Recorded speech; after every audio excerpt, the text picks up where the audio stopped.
Welcome back to Sikkim 365 Radio. It's time for Craig Smoak's Off the Radar. Brought to you by Pickup Outfitters. Since 1997, we've been outfitting trucks, SUVs, and vans at 220 Lake Air Drive or createacommotion.com. All right, welcome into Off the Radar, where we take a look at some stories outside of our normal scope, where we talk a lot of college football and Cowboys and various other things, but a look a little bit outside of the box, so to speak. I'm going to say that you guys probably did not order the big Evander Holyfield fight this past weekend. He and Vitor Belfort in another freak show fight that has become commonplace now in boxing. They fought on Saturday night. Evander Holyfield, about to turn 59 here pretty soon, and took on former UFC star Vitor Belfort at the Hard Rock Hotel and Casino. Holyfield stopped on his feet 2 minutes, less than 2 minutes actually, into the opening round, and wasn't a lot of action, but what action there was, it was pretty obvious that Evander Holyfield has absolutely no business being in any kind of a ring other than to raise a winner's hand. But he was out there. Thankfully, there was no, big injury or anything like that, but they're really scraping the bottom of the barrel when it comes to these freak show fights, and they're going to kill somebody if they keep having the Evander Holyfields of the world who already have way too much damage, and they're throwing him in there against UFC fighters. Like Vitor Belfort is on the back leg of his career, but he's still a highly dangerous man. And look, he's 44, but he's got 15 years on Evander Holyfield, not to mention the blows to the head that Evander suffered over time. But Evander tried to, after the fight, say they stopped it too early. Meanwhile, Belfort, he called out Jake Paul, because that's the world we live in now. And apparently Triller, who is the company that's behind a lot of these fights, have offered $30 million for Jake Paul to fight Vitor Belfort following Belfort's victory over Holyfield. Paul says he's skeptical of the offer. He's not sure that that's actually a legitimate offer, but that could very well be the next freak show fight, because the Paul brothers are incredibly popular. I mean, you can say what you want to about them, but those guys know how to get business done and know how to produce and know how to make money. Also on that card, Anderson Silva, another former UFC fighter. He beat the mess out of former UFC fighter Tito Ortiz in a very short, quick fight. And the thing when I'm watching these is, like, the blow that he took, I'm sure it would knock me out too. But it's just, these guys are so old and so slow, and the punch that knocked him, it didn't even look like it really registered all that well. So, this is, just kind of the world we're living in now. Like I said, these freak show fights. But Evander Holyfield, I don't want to see him ever again unless, like I said, he's raising a heavyweight's hand after a tremendous boxing contest. Yeah, we interviewed Evander Holyfield at the Super Bowl in Atlanta, and I remember thinking then, kind of being impressed that he was as together as he was, given how long he fought.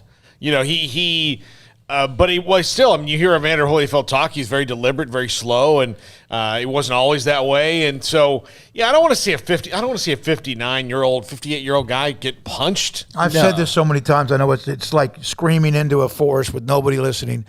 Boxing is what we see now. Well, this is what boxing is. It's not the elite fights that used to drive pay-per-view, that used to drive interest, that used to drive me to buy Ring magazines. I saw that because I happened to see the other fight, the Tito Ortiz, just a little note.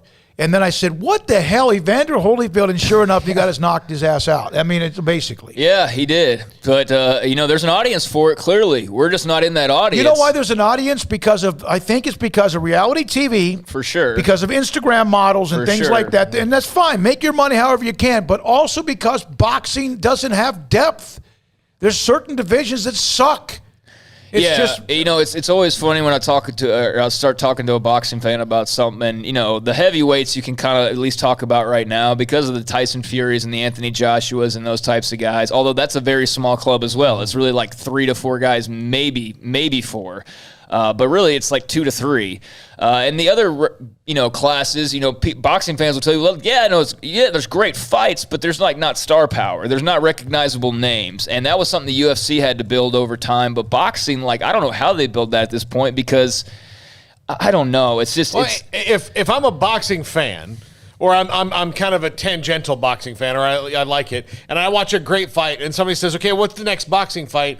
It's going to be an old guy versus a YouTube star, or it's going to be Lamar Manny Pacquiao again, and you know Lamar Odom's going to fight Aaron Carter, and you're like, why do I care about that? Yeah, I don't know, but I don't know if Triller will follow through on the $30 million offer for one of the Paul brothers and Vitor Belfort, but that's the next thing that they're teasing. Doesn't interest me at all, but it is something that got a lot of attention, and seeing Anderson Silva versus Tito Ortiz in a boxing match and all that kind of stuff. There seem to be a lot of people watching on social media, although that's kind of a fun house mirror at times and not always exactly as popular as you think. From Sam on what we're talking about, it's not the boxing industry's fault. It's the dumbass fans who shell out money to watch this garbage. Oh, yeah, for sure. And then also, Belfort has always been a killer when he was juiced. Yeah. When he's clean, he's a pussycat. That's from Mr. Bloodline. Well, Belfort is, from the Brazilian side of things where, if you go back to early MMA before UFC really blew up, before that, and UFC was still around, but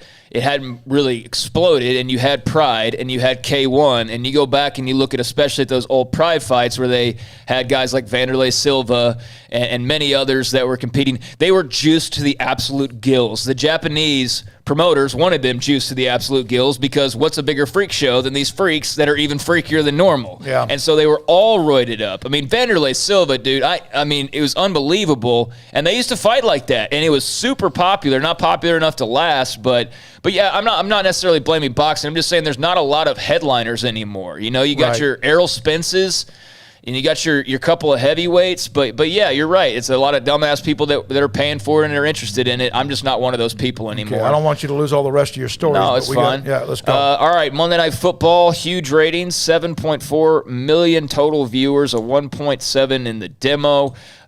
They had obviously a great game with Monday Night Football and the Raiders winning in thrilling fashion. So they do top the night, 7.4 million total viewers. But going back to last week, that Cowboys-Buccaneers rating was absolutely insane. A 13.4 rating, 24.8 million viewers on NBC Thursday night. 24.8. That is a massive number. Highest rated, most watched season opener since 2016. And, they have also the Cowboys before they disappoint you, and then you have Brady and the Super Bowl champions. Perfect match. If that was like a sitcom, they would have spun off like 1,000 shows from it. Yeah. That's what they would have done. Yep. Absolutely. NFL, Josh Gordon back in the news once again. The NFLPA has determined Josh Gordon has successfully completed his NFL monitored treatment program, and there's been a recommendation to the NFL that he be reinstated per sources to Adam Schefter. Gordon is awaiting final approval from Commissioner Roger Goodell and said he is ready to play and that he is vaccinated. So, some of the rules have changed as far as the drug tests and things like that go. Josh Gordon seems like a swell guy based on the people that we know that know him really well.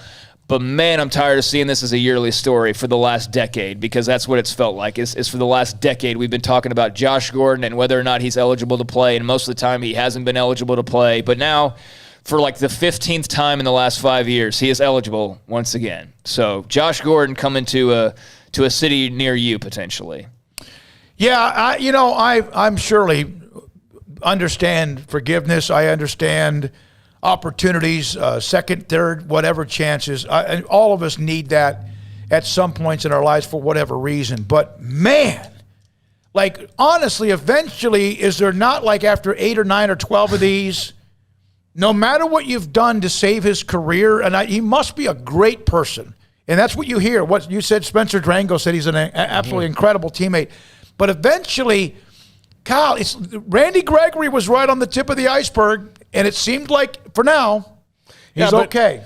If you're Josh Gordon, when does it come time to move on to not even to the NFL? Well, if you're Josh Gordon personally, when does it become time to move on to the next thing in your life that will enable you to lead a clean and sober life? You really better? think that's going to happen? No, he's saying what leads to that. But what I mean, for him personally, to him go, All right, because I know the NFL is the thing he's going to make the most money at. But he's been suspended so many times, he keeps doing it even if he is suspended. He's saying what's it going to take? What's it going to take for him to move on to the next thing in his life? Something. Yeah. Okay. Yeah, I mean, he's starting to get older now at this point. He's been around so long. He's a big freak show, though. Oh, he is. Yeah, absolutely. But it's just like as soon as he plays the first weekend and catches probably a bomb touchdown, everybody's waiting for the shoe to drop. Like 2 days later, NFL announces suspension because that's how it's happened over and over and over again. So good luck to him. He's been cleared, and maybe this time will be the time. But I've said it so many times that I just don't even believe it myself, really. But good luck to him.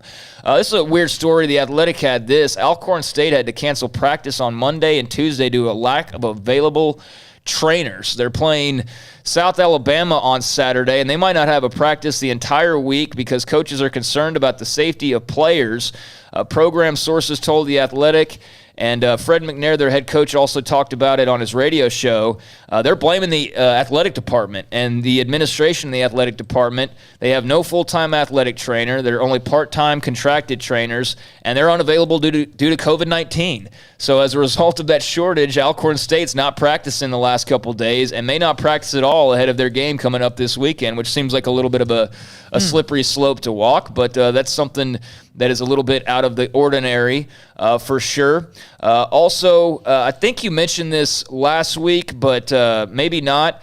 Dana Holgerson and Kelvin Sampson saw from Houston Chronicle $1 million bonuses with Houston entering the Big 12. Wow. That kicked in a clause in their contract, so they both make $1 million as a result of moving to the Big 12. Well, one of them has certainly earned it. Yes, one of them has earned it so far. The other remains to be seen. I can't believe you're hating on Kelvin Sampson. He went to the Final Four, lost to the national champions. Yeah, Holgerson, we see a lot of going on in our chat room with Holgerson. We'll see what happens. And I hope they do really well. I mean, want them to. This is from ESPN Flora on Twitter. It's week 2's come and gone college football.